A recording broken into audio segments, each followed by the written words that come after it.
Hello guys, what's up? Today's video I'm going to show you how to change font size in WhatsApp.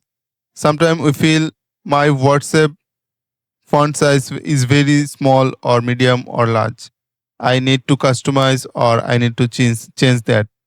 So that go to WhatsApp app, then again click to three dot menu. From here find out setting menu and click here. Now go to chat option. Here you can see chats option and you can see multiple option. From here click to font size. You can select small, medium and large. I want to click to large option to see larger font in WhatsApp. Now you can see it's larger than before. That's it. It's a very simple tricks to change your WhatsApp font size. Thanks for watching. If you think this is helpful, then consider to like, comment, share and subscribe.